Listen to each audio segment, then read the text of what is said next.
And before I just start, I just want to say this.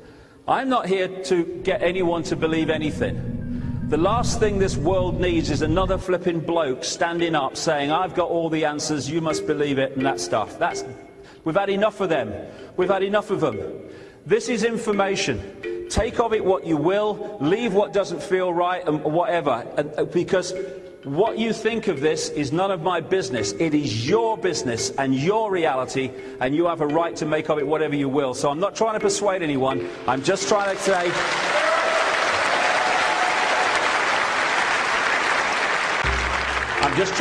here's another way of looking at the world.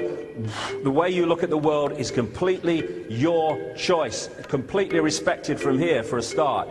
Now, a long, long time ago, well before what we call recorded history, the world was a global society, and it was an advanced global society. This is where these fantastic ancient structures came from. That, you know, the archaeologists and people saying, well, we couldn't build that today. How did they do it? Well, yeah, see that 400-ton stone, mate? You know what they did? They put some rope round it and got a few guys to pull it mile after mile. It's really brilliant, you know. I don't know how they did it. What about that hill? Oh, they're ever so strong. Yeah, all right. There was a global society. And for some reason, we can debate why, it don't really matter from where we are, for some reason this society became broken up. And it started to operate in isolation all over the world. But when it started out, all these different parts of the world, which now started working in isolation rather than as one whole, they still started off with that original advanced knowledge that was global at the time. And what's happened is this knowledge, as it's passed through the ages, I mean, some people talk about Atlantis, the name doesn't matter, it's this global society.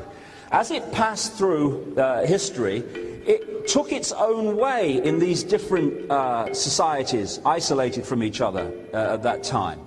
They gave different names to symbolize it. They used different methods of expressing it. But it was all the same knowledge. I'll give you an example of what I mean. This is one of the things that I'll be following through the day, which I suppose it's relevant to introduce now. What happened with this knowledge is it was passing through a society to start with, and then it started being hijacked by the few. More and more, this Illuminati network, as it emerged, who had this advanced knowledge and wanted to take it from the people so that they had power over the people, which is what it gives them, they started taking it out of circulation as best they could in society in general. One of the wonderful ways they did this was the Inquisition, where they used Christianity to go into all these ancient societies and Christianize them.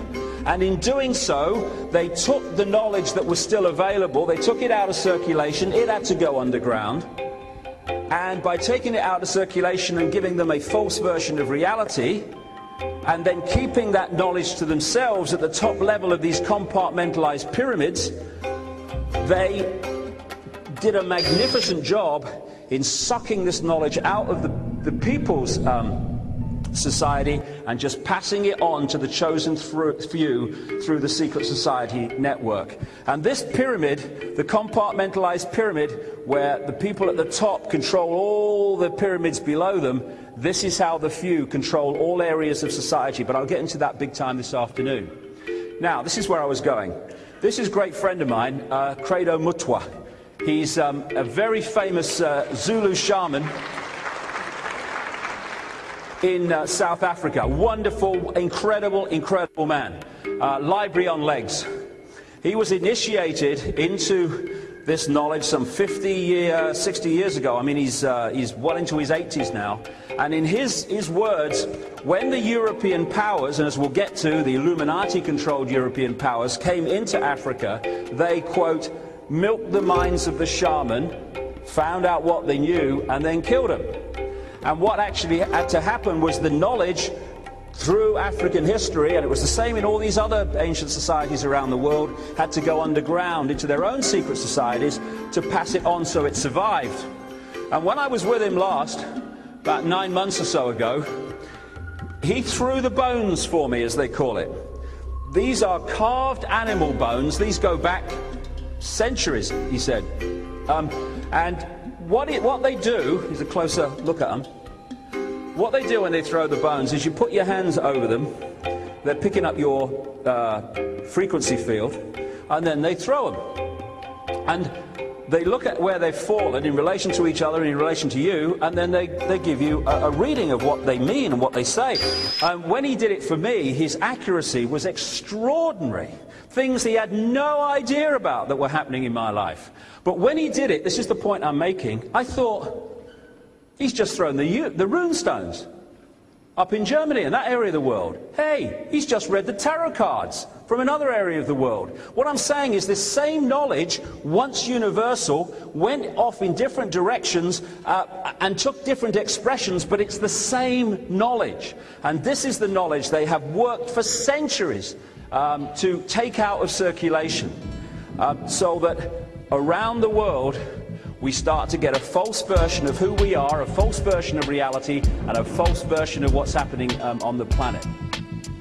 So this first global society broke up into different areas, but this Illuminati kept passing this knowledge through from the top level of that pyramid, and this is the knowledge that the people in control of the world actually still have, and they use it and honors, and they also put it in front of our eyes in terms of symbolism.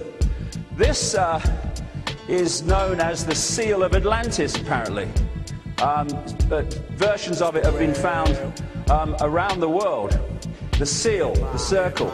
This is what they built for Bush when he was accepting the presidential nomination from the Republican Party.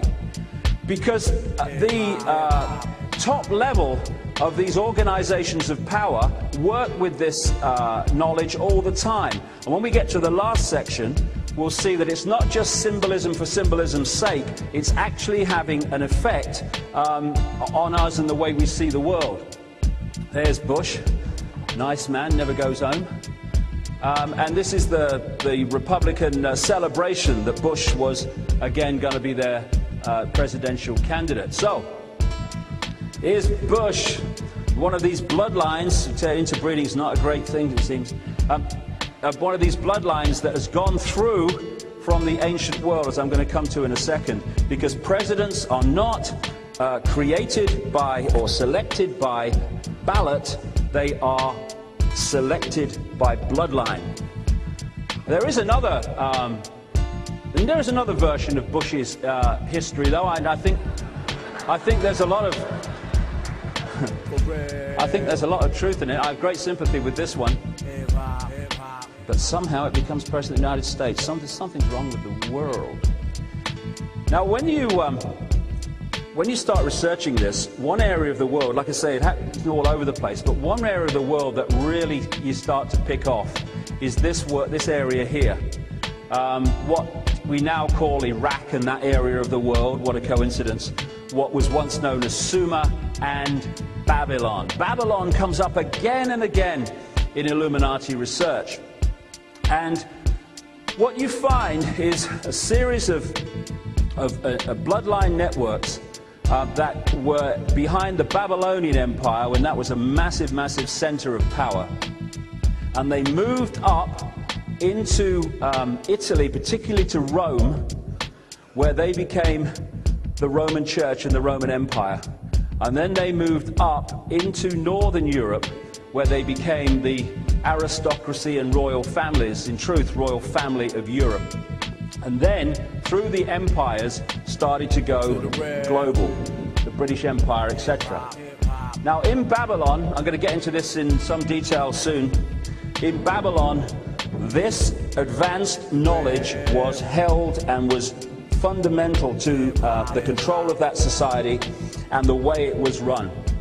And from this center, we have now reached a point of global Babylon, where the same situation is emerging globally as happened there. Of course, the Babylonian Empire